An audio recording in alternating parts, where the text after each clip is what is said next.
Hello and welcome back to Russ's Movie Corner. As you can see, I am sitting in front of my movie corner. I have my Jesus King of Kings shirt. I have my Bible the Epic miniseries right here. It's time for another Comments on Comments.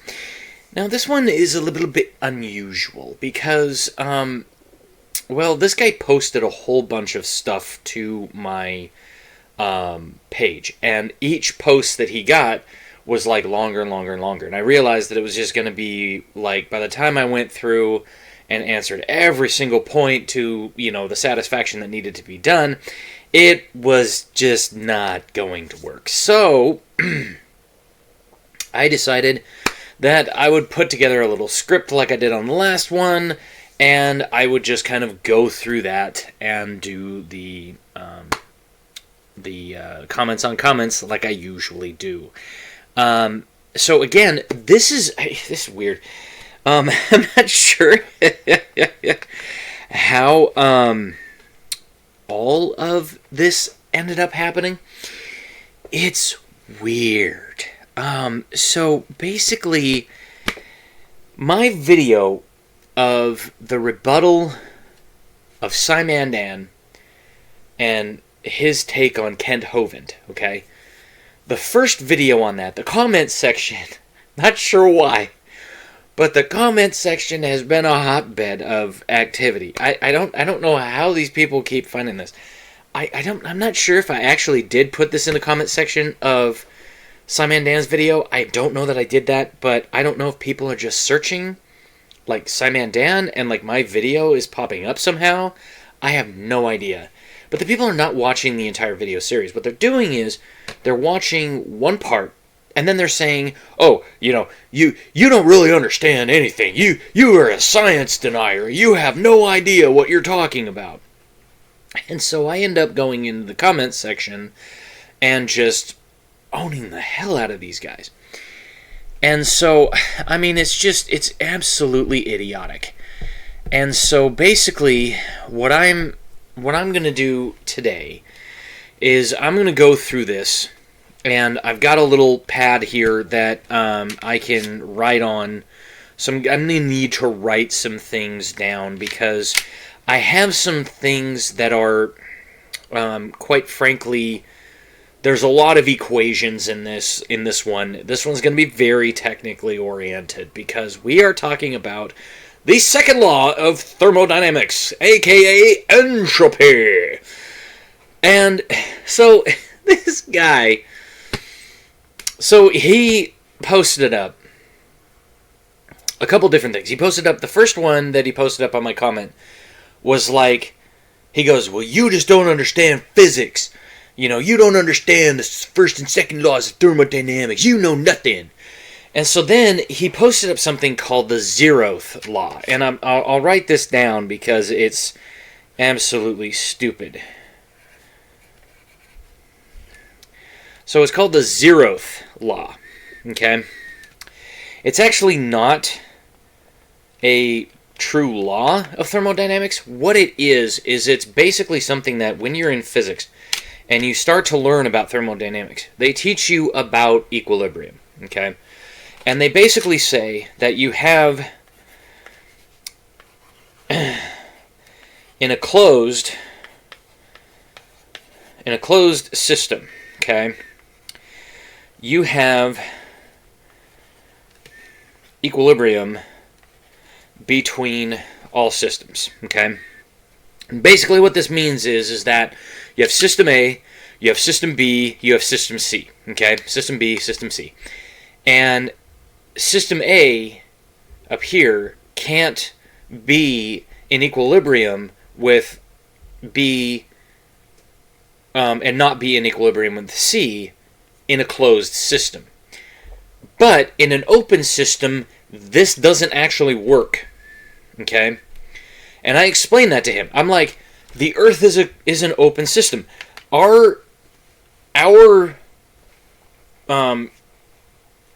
Earth, like, okay, for instance, water. Okay, let's take water. The water cycle, for example. The water cycle is not in equilibrium. It is constantly moving. Okay, I have a river near my house that is constantly moving. Okay? Because there's water that falls in the mountains some distance away that flows into this river, and then this river flows to the ocean. And then in the ocean, there's evaporation that goes up, and the clouds are up there, and they do that. And then in the wintertime, it becomes snow. It becomes frozen. It's not in equilibrium at all. Ever. The ocean is not in equilibrium. The rivers are not in equilibrium. Nothing is in equilibrium. System A is not in equilibrium with System C. Okay? And so, that being said, okay, the first law of thermodynamics is very simple. Okay? It basically states that energy is constant. Okay? And it can neither be created nor destroyed. Now, we Christians don't deny this, okay? We understand this. We're not saying that you can't have something, okay, in that relates to the first law of thermodynamics. But an eternal being that is outside of the system can affect the system and can create matter and energy. Okay? How do we know this? Well, the first lines in the book of Genesis literally say, "In the beginning, God created the heavens and the earth. The earth was a formless void, and darkness was over the surface of the deep, and the Spirit of God was moving over the surface of the waters. And God said, 'Let there be light,' and there was light. God saw that the light was good, and God separated the light from the darkness. God called the light day, and the light darkness. He called night, the darkness he called night, and there was evening, and there was morning, one day." So basically, okay, how we know that God can create matter is that he's outside of our physical system. Okay? That's going to become important when we get into this whole thing of thermodynamics. Because it's going to be a little bit different when I actually start kind of showing you some of the different things that are going on inside the thermodynamics. So the second law of thermodynamics, okay, this is where the point of contention comes in with him, okay? He said in his original post on the second law of thermodynamics, because he had like 5 or 6 posts after this, okay? He doesn't even discuss the third law of thermodynamics, which is stupid because, I mean, you can't have the first and second law without the third law, okay? So, he said the second law of thermodynamics states that the entropy of an isolated system does not decrease. This is often taken to mean that disorder always increases and is frequently misinterpreted. Actually, the text of this one is often misinterpreted by both sides. Sorry to say. It's not just us Christians that do it sometimes. It's you guys too. Okay? We'll get into this. I said, this is the actual text according to ScienceDirect.com and not Wikipedia, which is where this guy's getting his information. 1.8.3.3. The second law of thermodynamics. This is from ScienceDirect.com. The second law of thermodynamics talks about the usefulness of energy as well as energy transfer direction. In another word, second law of thermodynamics puts limits on the first law of thermodynamics. The second law states that the total system work is always less than the heat supplied into the system. For a closed system, the second law of thermodynamics is expressed as, and then they give you an equation. And then it says, in equation 1.40, B is the system boundary, T is the absolute temperature, and then they have a couple of Greek letters in there, and it says the rate of energy transferred by heat. And S generated is the amount of entropy generated by the system irreversibility. The irreversibility is associated with process I and can be expressed, and then they give a second equation. The destruction of exergy due to irreversibility within the system is I, and TO is temperature of the surroundings. The second law of thermodynamics for a steady flow system may be expressed as, and they give us a third equation. It says entropy in the microscopic or statistical view is a logarithm measure of the number of states, x to the I, with significant probability of being occupied as given as, and then it gives another equation, and then it says Greek letter delta of B, or the change of B, is the Boltzmann constant, which is basically equal to 1.38 times 10 to the negative 23rd m squared kilograms, okay, per s squared k, okay? And then he comes back and says, another way of putting it is an isolated system's ability to do work decreases over time. Yes and no, okay? The second law is putting limits on the first, okay? So we said matter can be neither created nor destroyed, just transferred. Ergo, you eat a salad, that plant matter goes into your body and gets translated into energy. Some of that energy is lost due to heat, sweat, breath, stuff like that, okay? So, it says it states that energy moves in one direction and that much of the energy in closed systems being the most operative word, is lost over time.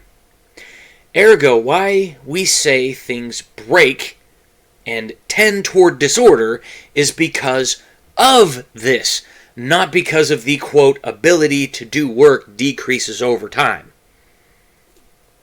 Again, friction. This is something I mentioned to him in the first one. Friction, okay?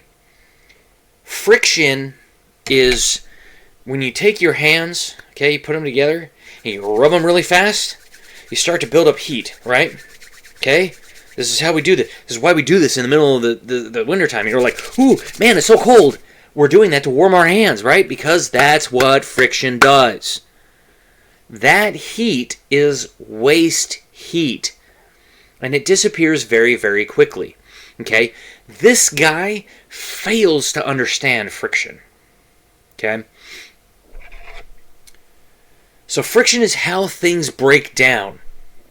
It's why things slow down. It's why you get heat in a system. It's because of friction. Okay? It's something that this guy keeps, conveniently, forgetting. Funny how that works. You gotta love it when they leave out certain things. Okay? This is one of the biggest ones.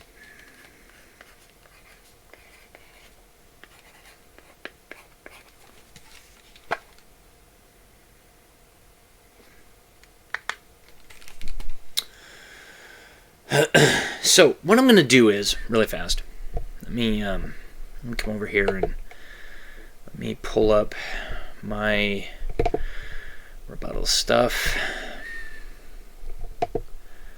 Let me see if I can actually pull this up now. See if it'll work. Oh, come on now. What are you doing? Come on. Ah, won't work. Okay.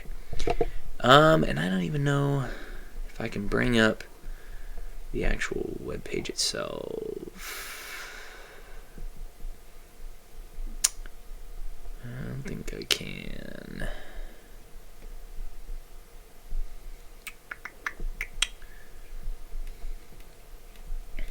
No, I don't think I have it. Oh, wait. Here it is. Ah, I can. Okay. So, basically, the equations that they had. So the first equation in the second law of thermodynamics.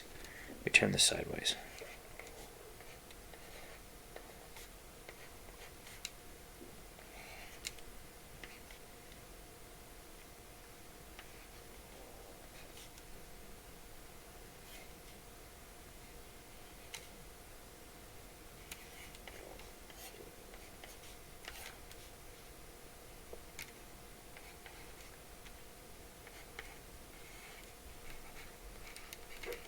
Okay. So, let me bring back my OBS. so that I can look at this, so that I can explain it.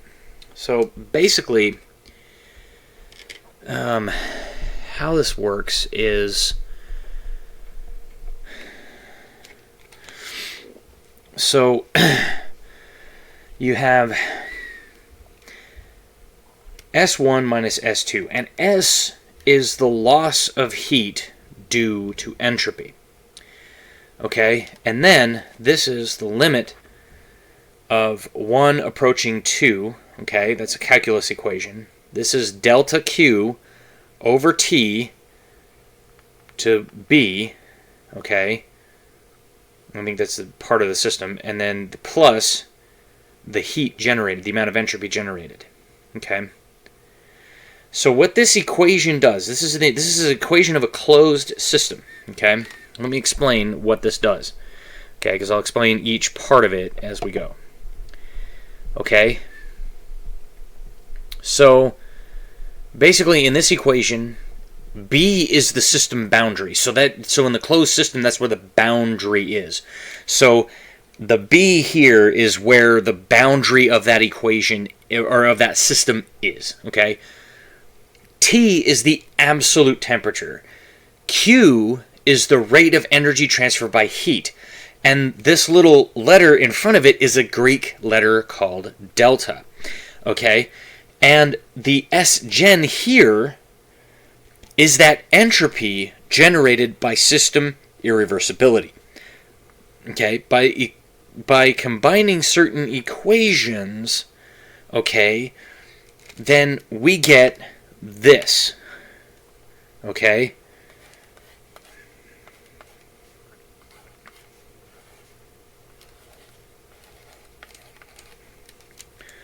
We get this. Okay? The destruction of exergy, okay, due to irreversibility within the system is I. Okay? So this is basically what happens with irreversibility. Okay?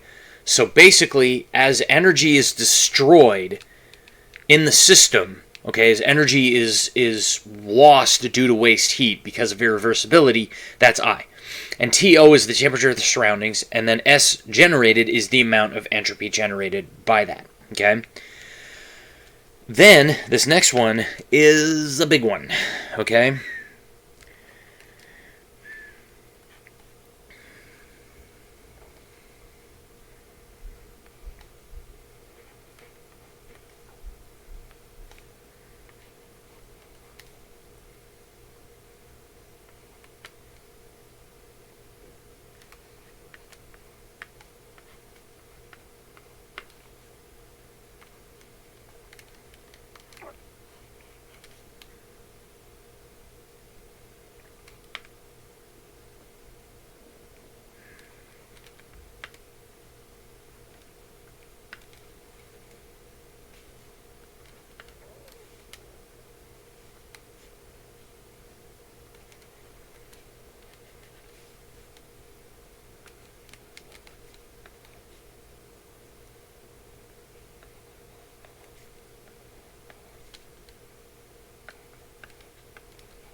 Okay.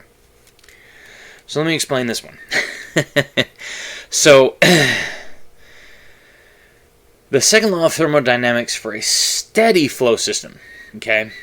So this is if you have multiple things in a system and they all flow together. Okay? You have the change in entropy over the change in temperature is equal to the sum, this is sigma, not an E, it's a sigma, okay? This is the Greek letter sigma, of J, which is part of the system. You have Q of J over T of J, okay, which is the same as that energy transfer rate, okay? So this is the energy transfer rate over the temperature of the first system, plus, okay, the initial, or I, okay, you have plus the addition of M and S minus the addition of MESE plus the amount of generation of entropy. Okay? Basically, this equation is basically saying that to know the change in entropy over the change in temperature, you're going to add these two together minus this plus the amount of heat generated at the very end. Because every single system generates some kind of entropy. Be it heat, be it cold, be it something, there's always some kind of entropy generated. Okay? Now, what this guy's going to really kind of go crazy about is this equation. Okay?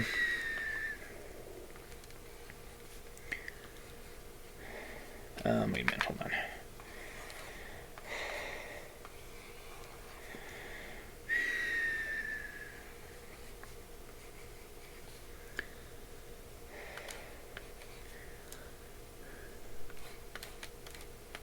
Okay, is this one.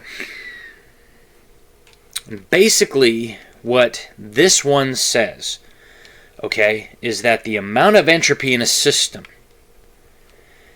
is this Greek letter of B, which is the Boltzmann constant, times the logarithm of the number of states with significant probability of being occupied, x sub I. Okay? Now, he's going to go off on this one because this equation starts to become the important thing to his argument. Okay? And the reason being is that this is the beginning of quantum mechanics. Okay? Basically saying that there's an infinite number of states out there, and the logarithmic probability of those states times the Boltzmann constant, okay, which all the Boltzmann constant is it says KB is the Boltzmann constant and T is the temperature, or an arbitrary analog of it used only to symbolically represent the degree of randomness in the spatial distribution of the system phases.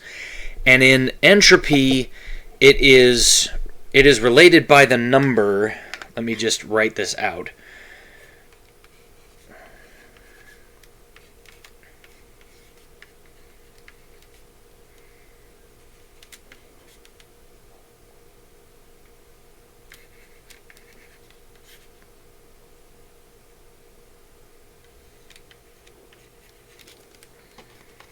It's that number right there. 1.38 times 10 to the 23rd m squared kilograms over s squared Kelvin. Kelvin being temperature measurement, kilograms being a mass measurement or a weight measurement. Okay, like how much you weigh. Okay, so this little Greek letter, and I don't remember the Greek letter offhand, but that's basically what that letter is, okay? So, pretty much what this guy's going to now do is that he's going to shift into some really weird metaphysical arguments and crap. And I'm going to put down in the comments below, I'm going to end up putting, stop your crud. I'm going to end up putting a lot of links to the pages that I'm using, the stuff that I'm using, so that you guys can, again, like with the SciManDan video, you can checkmate, okay? And you can see what I'm talking about versus what this guy's talking about. So then he comes back and he says, the second law provides the thermodynamic arrow of time in that one can tell the difference between the past and the future by looking at the amount of entropy in the closed system. Open system exchanges both matter and energy with its surroundings. Closed system exchanges energy but not matter with its surroundings. Isolated system exchanges neither energy nor matter with its surroundings. So basically what he's trying to say is that when you have an open system, okay, then, like, if you look at our Earth, right, we have an open system. During the daytime, when the sun is high in the sky, okay, and its rays are hitting the Earth warms up. Okay? It's taking energy, it's taking those photons and converting it into heat energy. Okay? At night, when the sun is on the other side of the Earth, that energy then dissipates into its surroundings. Okay? So if you think about this, like, think about a hot sidewalk in the middle of the summer, right? Okay? In the middle of the day, when the sun is high overhead and the rays are directly beating down on it, it's very warm. Okay? Has a lot of heat, a lot of temperature. When you get to the nighttime, okay, you can actually go out on that patio or wherever, concrete pad, asphalt, whatever, and you can actually stand there and you can actually put your hands near it and you can feel the heat dissipating. That system in and of itself is entropy. Okay? Now, entropy isn't just that heat transfer. Okay? Because there's also things that happen during entropy. Molecules, individual molecule bonds that hold molecules together will break. And when that happens, we also call that entropy. Okay? Keep that in mind. Because those can happen in open systems, those can happen in closed systems, and they can happen in isolated systems. Okay? So, I was like, since you cannot seem to punctuate, I'll have to cut this here and respond to this before we get to the universe as a whole, because then he starts talking about the universe as an isolated system.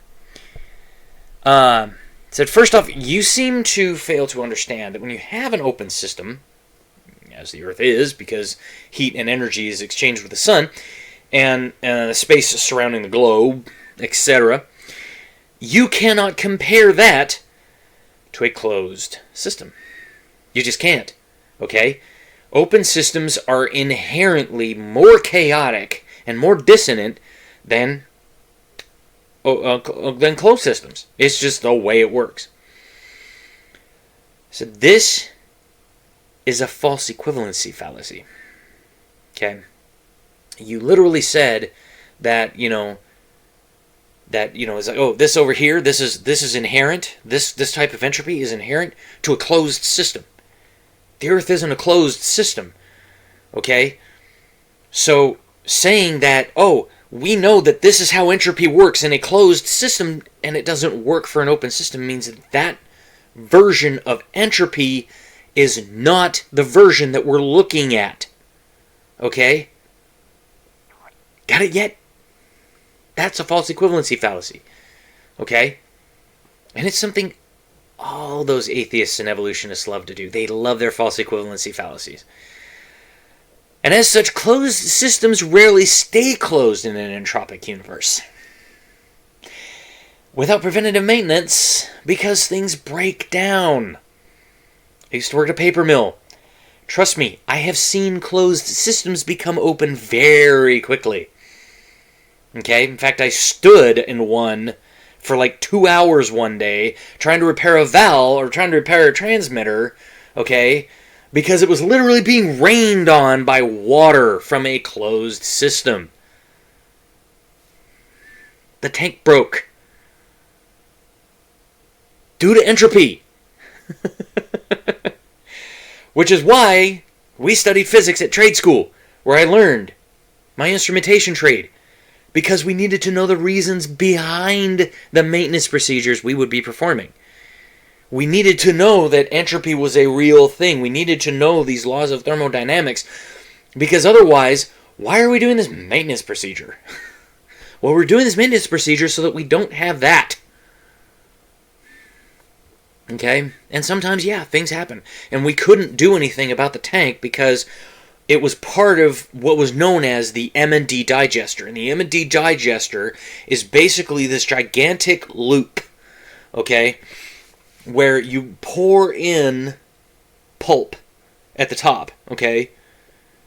You literally pour in wood chips at the top. And then there's liquor, a continuous stream of liquor, there's a continuous stream of other things, and then it goes down this big long tube, okay? And as it goes down the tube, because like this tube is at about a 45-degree angle like this, okay? And it goes down the tube, so it pours in the top, it comes down the tube like this, then it turns over, and then it comes back up like this, and then when it pours out, it's actual pulp, okay?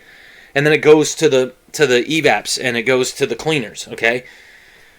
Just like a regular digester, but the M&D digester is like a digester on steroids, okay? Because what it does is it uses the heat and the pressure in between the blades, okay, to break down the lignin. And part of that is when it gets done and it starts to fall and it starts to come out, it gets washed. And one of those tanks that has the water in it that washes broke. And so we had this geyser of water literally pouring out, okay, in front of the M&D digester. It was an absolute mess. And it was a mess because I got hired on in June, and that tank had broken sometime before I got there, and we didn't fix it until October. We paid bank in water to keep that sucker full because of the amount of water that was pouring out of that leak. Because it wasn't just like there was just a small little gash and there was just a little bit trickling. No. It was like there was a huge crack in the side of that thing and there was water gushing out of it. Okay? So yeah, closed systems in an entropic universe don't stay closed for very long if you're not doing your preventative maintenance. Fucking morons. God. I swear these people have no fucking clue what they're talking about. Alright. Hang on 1 second, let me grab a little something to drink.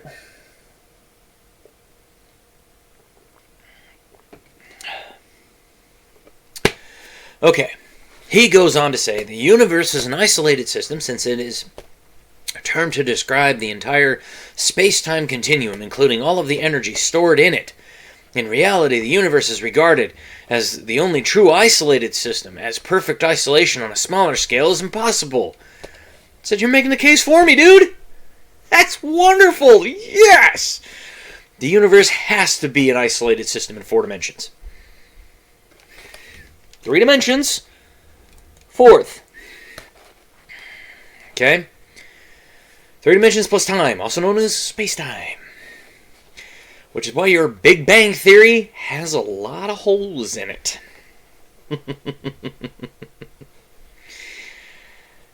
Alright. Here's a question that nobody's ever really answered. How would nothing explode and create everything? Can someone explain that to me? Seriously, I'm asking. Post down in the comments. How can nothing explode?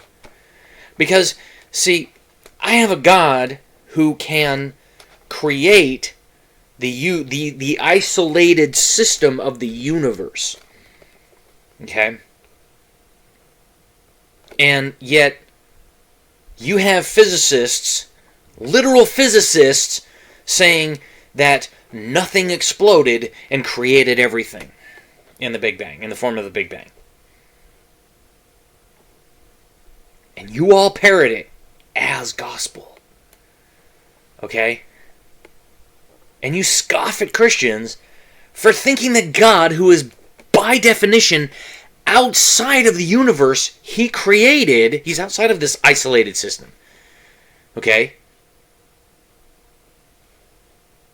And he can affect said isolated system. Look at it this way. Computers. I'm recording on a computer. Okay? Or the computer that you're sitting at right now. Computers are, by their very definition, isolated systems. Okay? They're closed, but they're also isolated.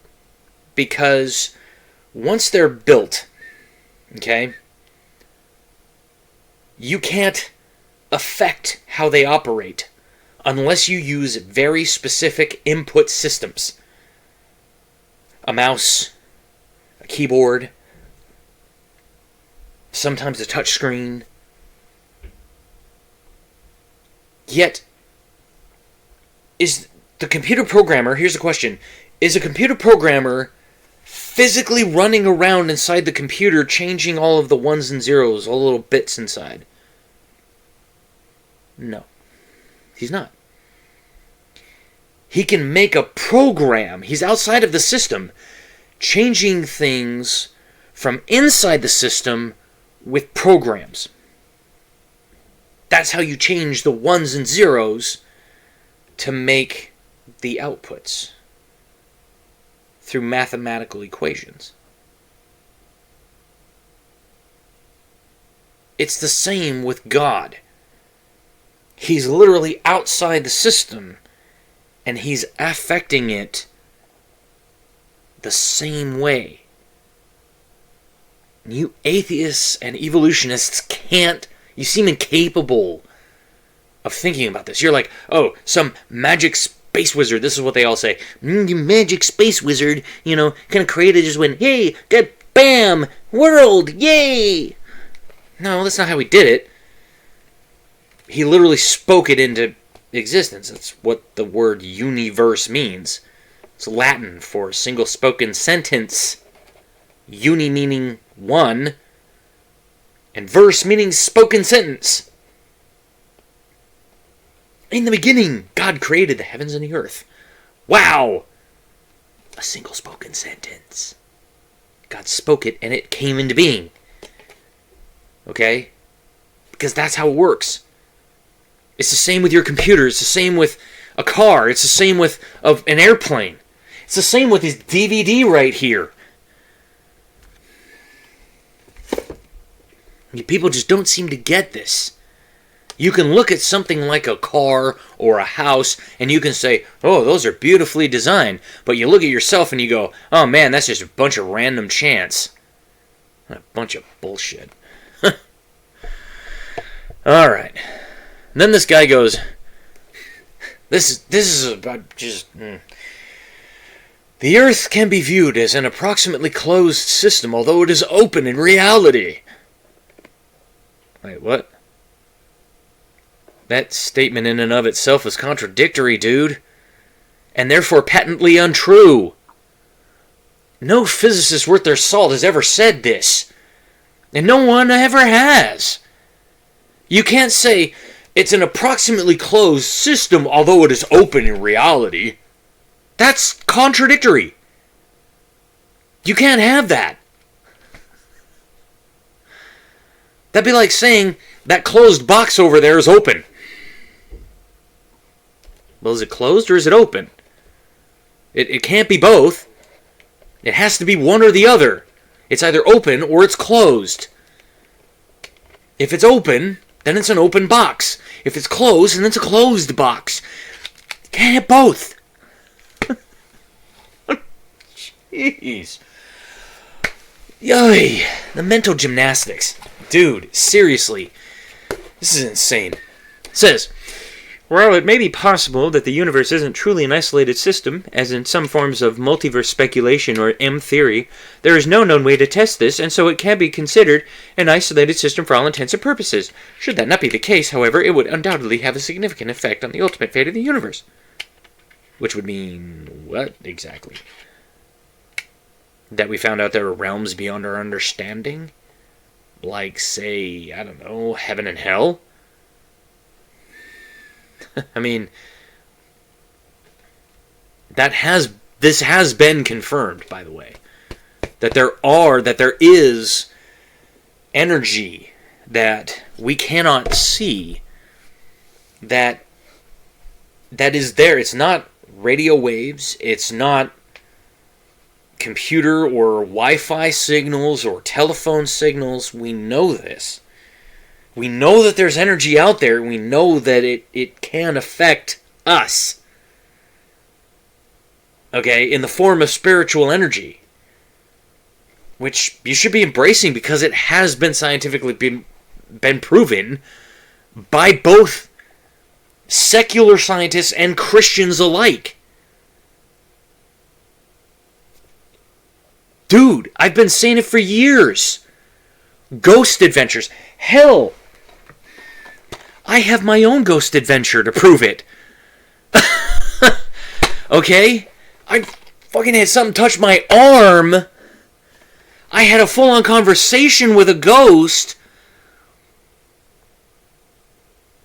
for like 30 minutes. I mean, the Ghost Adventures crew literally went to the house of the original Exorcist.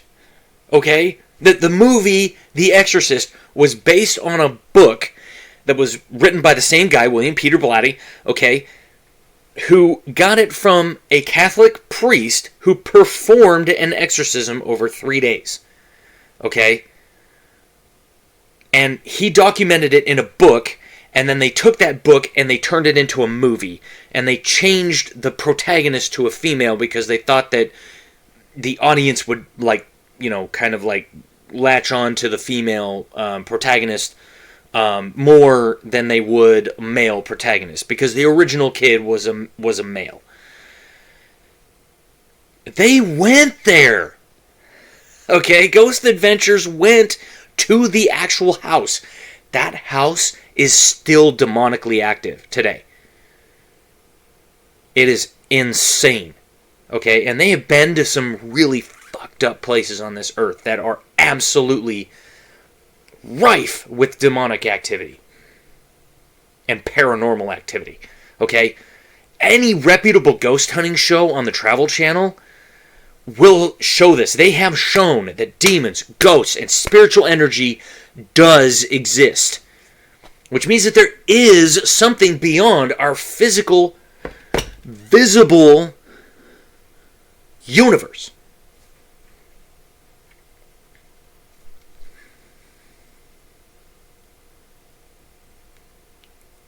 I don't know how else to say this, man. I mean, it's literally right there in front of your face. So then he comes back to that equation that I showed you at the end, okay? The one about the states, okay? Because he's talking about this whole thing of, multiverse, Then he comes back to the states, okay? Like I said, that starts to get you into quantum mechanics, quantum physics, because quantum physics is something that happens on a level that's below the atomic level, okay? So the atomic level is literally where we get our periodic table, okay? And beyond that, there is a layer of there basically is what's known as quantum reality, okay? Quantum reality is weird, okay? It's way weirder than anything you've ever seen in, like, say, I don't know. Where did I put that movie? Oh, come on now. Oh, I had it, but I lost it. Basically Ant-Man and Ant-Man and the Wasp. It's way weirder than that, okay? And it's really, I mean, you really have to know a lot about physics and calculus to be able to start to get into the quantum physics. And I'm not going to get into that totally. But basically he says, strictly speaking, entropy is the logarithm of the multiplicity of states. I've already said that. Or the degree of dispersion of energy in a system. It is written by the equation S is equal to KB logarithm of... And then he goes off. And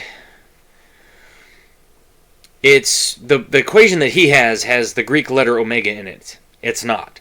Okay, it's X of I. And then he says, more commonly given definition of entropy is the degree of disorder in the system, and hence the second law of thermodynamics is explained as systems becoming increasingly disordered. Basically.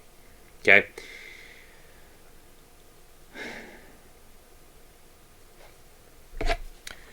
So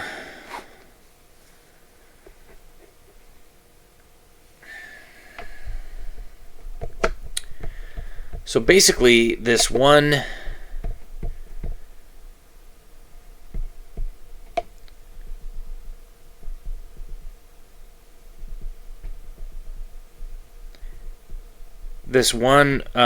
Science Direct, okay, says the first law of thermodynamics equals a state before and after a reaction or event. However, the first law of thermodynamics says that nothing about the direction in which a reaction or event occurs. Instead, it does in the second law of thermodynamics. The second law of thermodynamics clarifies that heat cannot, by itself, be transported from a colder to a warmer body. Okay, so that means you can't take like a block of ice and expect the lower excitation of molecules to transfer to a warmer excitation of molecules. This will become important, okay? Because a little bit later on, he's going to start to talk about this, and it's absolutely insane. A thought exercise regarding the second law of thermodynamics is to imagine a film showing a smoking chimney from a coal combustion. It is unreasonable to imagine the reverse. That is, the flue gases sucked into the chimney as if the film was playing backwards, and that the ash together with the flue gases and the heat would turn into coal. Some energy forms can be converted into other forms of energy, as in example above, where coal, chemical energy, is converted into thermal energy, but where a reverse reaction is not reasonable. This is evident from the second law of thermodynamics, which clarifies that different energy forms have a different quality.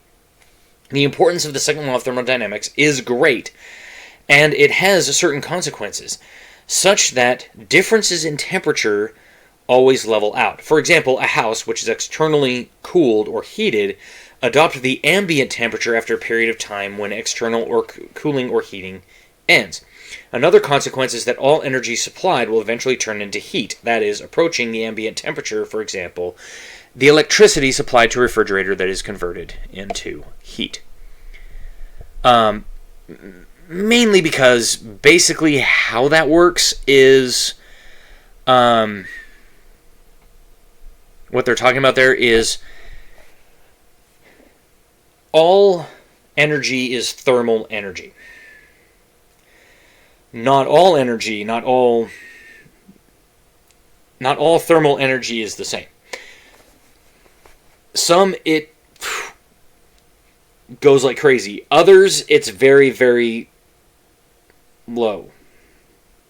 That low we call cold. The high we call heat.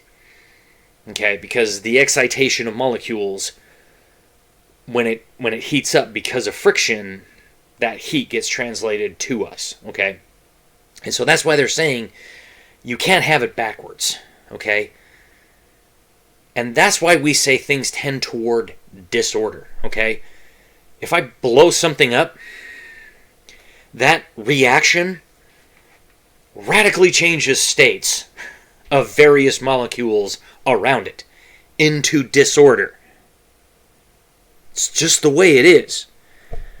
And that's the problem, is that people aren't understanding that particular part of it. Okay? And even from this definition above, okay, it literally says the second law of thermodynamics talks about the usefulness of energy as well as energy transfer direction. In another word, the second law of thermodynamics put a limit on the first law. The second law states that the total system work is always less than the heat supplied into the system. Okay?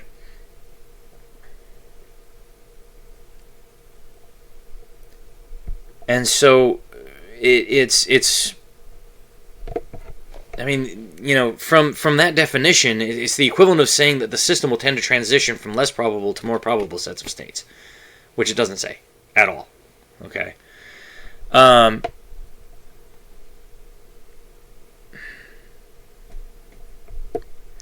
Then he starts talking about this. He goes, actually, entropy is a little more abstract, and the second law of thermodynamics implies that the universe will always become increasingly uniform. That is, heat, transfer of energy in a way other than work, will spread until the entire universe has the same temperature and energy level. Between systems in thermal contact, heat always transfers from the system at a higher temperature to the one at a lower temperature until balance is achieved, and forces will continue to work until a universal balance has been achieved.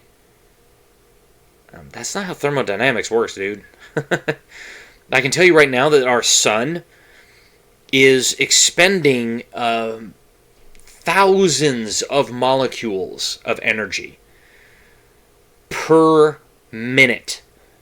Okay? Not even, per second. It is continually is a gigantic fusion reactor just giving off heat and photons and radiation and everything. The surface of it is literally being shed away from it, okay? And it's not just slowing down.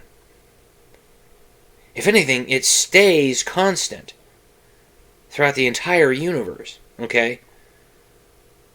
If we're to believe that the speed of light is constant. But, you get the idea. The photons, the radiation, everything that the sun expels every second, okay, is speeding away from that surface of the sun at a speed, okay, whatever that speed is. We call it c, the speed of light, okay. But you have to remember, it's a sphere, so it's being generated in all directions at once from the surface of the sphere. We only see a portion of that hits us. We see portions of that reflect off the moon, off of other planets, off of other things. But the rest of it just keeps on going. Okay? Because if this was how thermodynamics worked, the way that he's describing it, then we would have a use for the sun's photons. We kind of do with photovoltaic cells, but those are so inefficient. They are very inefficient. And it's not something that you can just sit there and say, oh yeah, man, that's how that works. Well, yeah, it's awesome. No, it isn't. Because the heat generated by the photovoltaic cells actually degrades the circuits. Again, entropy. Yeah, this is, it's like the photons and other radioactive particles serve to break things down. This is inherent in an entropic universe. Otherwise, things wouldn't break at all. And excess heat generated in the system wouldn't be lost, but instead transformed into usable energy. And we would have 100% efficient machines if that was how it worked.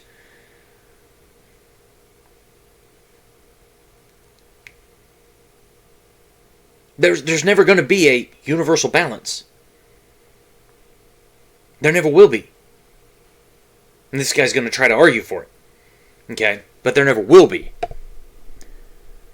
It says, in other words, everything in an isolated system is seen to work towards attaining a state of equilibrium or balance. Once universal equilibrium is attained, there will be no basis for any work to be sustained or occur. Ergo, the forces in an isolated system will become sedentary and no work will be done. No. Because then gravity wouldn't work. Explain gravity then.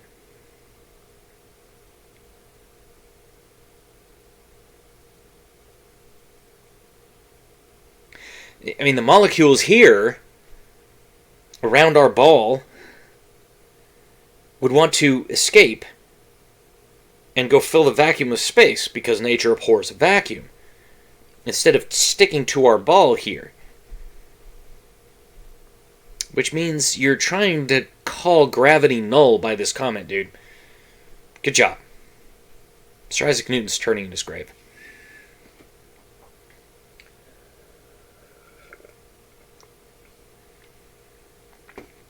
Then he says, the simple physical analogy commonly given is that given a period of time, a room will become more disordered. Stuff gets distributed evenly throughout the room instead of being concentrated in a neat stack, as long as a person lives in it, but makes no effort to clean it. A clean room and a messy room with the same objects at the same temperature have the same entropy content, as physical changes do not significantly change entropy content in a system. Physical world, all forms of energy are converted to thermal energy and become more uniformly distributed among the universe until the universe becomes energetically uniform. No. It's not how it works. You see, you ever seen the show Hoarders? Okay? Those people pack so much stuff into a house. Okay? And you look at it, okay? What happens after a while? they have little paths around their junk, okay? And all of the usable space is taken up by a disorderly mess. Now, one could say that's a version of entropy. It's not, but it kind of is, because some of that stuff at the bottom is being weighed upon by the stuff at the top, and it is breaking down due to gravity pushing the objects on top, the weight of the objects on top due to gravity pushing down upon the objects on the bottom. Okay? And also, you look at Pripyat, right? Right outside Chernobyl, nuclear power plant. Okay? I mean, some of the places, because, I mean, if you look at it, a lot of the windows are broken. A lot of the buildings are, the buildings are empty because the people haven't lived there in, since 1986. Some rooms, okay, have decayed way faster than others. Like some of them, like you can walk in those apartments, right? You walk in those little apartment buildings, and some of them actually have floors that are caved in. And others, the floor is perfectly fine. Might be a little spongy in places, but it's not broken through like the other ones. The reality, okay? This argument of uniformity is null and void in reality. Yes, on paper, when you run the numbers and the equations, they seem to agree with you. But laboratories and real-world observations tend to disagree with you. I know this because, again, I was one of those real-world employees working in a paper mill that had parts in various states of disrepair. And there were, and I mean, I'm not talking about like, pipes over here or a tank over here. No, I'm talking about there were actual sections that were neglected because they were no longer in use, and they had piles of rubble and crap in them, okay? And other parts, there were old boilers, old brick boilers that were falling apart. Bricks were actually falling off of them, and we would have to go by sometimes and pick up the bricks and get them out of people's way because you'd trip over them. Okay? Nothing about that was uniform. Okay? I can assure you that. I mean, you can go take a tour of the paper mill. You can actually call them up and say, hey, I'd like a tour of this paper mill. Okay, in Port Townsend, Washington, it's the only paper mill there. You just call them up and say, hey, I'd like to take a tour of your plant. I'd like to see some of the places that are in disrepair because I want to see how disordered these places are. And you will go and you will find that those places are in fucking disorder. And it's not uniform. It's not like you have a nice, neat layer of rubble over everything. Okay? You have piles of rubble over here and nothing over here. It's not uniform. And then he gets into some metaphysical argument here. In his final state, the universe will become one uniform space where no work can be done since energy cannot be concentrated by doing work. No work equals heavenly. Yeah, but aren't you the one who called metaphysical states null in a previous comment? Oh, that's right. I think you did. Which means that now you're contradicting yourself. Good job. It's exactly what he's doing the whole time. He's just contradicting himself. So what the hell is with this statement, dude? Are you a Universalist Unitarian? Come on. Or a Unitarian Universalist, whichever one it is. And then he goes, this state is called maximum entropy.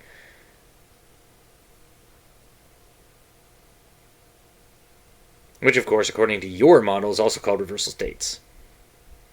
When the expansion stops and contraction begins some 40 billion years, paraphrasing, into the future, or some such thing. But I don't think you understand that with all the dark matter in the universe already, that the state of maximum entropy is probably already here. I mean, we're seeing various galaxies that are moving. How fast or how relative to each other we cannot know, because we base the equations on things here and not there. So we cannot know what's going on there relative to the Milky Way, but we cannot understand where or what is going on. Again, the maximum entropy is based on the matter we see.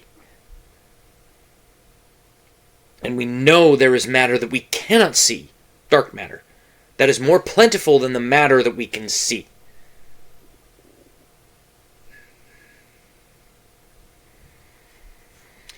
Then he says, when the universe has reached maximum entropy, it is said to be completely disordered, as there are no ordered patterns left, except the ultimate pattern of uniformity, and there is no way to ascertain information about the history of the universe. What the heck are you even saying, dude? This makes even less sense than your contradictory statement above. I mean, what, you think that at some mythical point, sometime way in the future, that what, all of the atoms are going to be uniformly spaced, and you're going to be able to look at all of that and go, ooh, look, it's heavenly. That...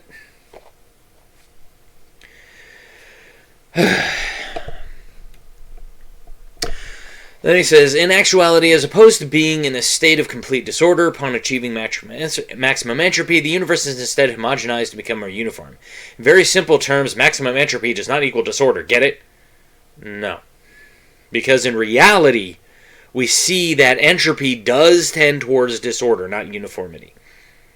Come on back to reality, dude. Come on. Then he says, it is on a basis similar to this that scientific educators have recognized that the disorder terminology, while simple and easy to comprehend, is an oversimplification at best, and a misleading false analogy at worst. As a result, science educators have largely phased out disorder terminology, and most chemistry textbooks, for example, have removed or at least edited out the disorder terminology. And then he gives two... I'm not kidding you. He gives 2 links that are dead. I'm not joking. He gives 2 links that if you pull them out and you put them into your browser, they don't lead anywhere. So, from what I gathered at looking at your Wikipedia article you quoted, I think you think in the same terms as the other people that disorder and entropy shouldn't be used simultaneously. But if you look at the true definition by which these people are using, they basically describe it in this way. In thermodynamics, the entropy of a substance increases when it is warmed because more thermal energy has been dispersed within it from the warmer surroundings. In contrast, when ideal gases or liquids are allowed to expand or mix in a larger volume, the entropy increase is due to a greater dispersion of the original unchanged thermal energy. Ergo, they are describing the basic tenet of disorder. Molecules will excite, slamming around other molecules and creating disorder. Duh. Alright, well, my computer's almost dead. So what I'm going to do is I'm going to stop right here, and then when I come back, we'll continue. So, hang on, I'll be back in less than a second. So, as I was looking at my footage, I hadn't realized that I'd filmed for an hour, and then I came back and filmed for a second hour after I plugged my computer in, and it wasn't until I started editing that I realized what had happened. So, what we're going to do is we're going to cut the episode here, okay? And so when we come back, we will finish Comments on Comments, episode 8. So this is episode 8.1, the finale. So, smash that like button, hit subscribe, drop a comment below. Let me know what you think of the episode so far. And as we always say, we will see you on the next one.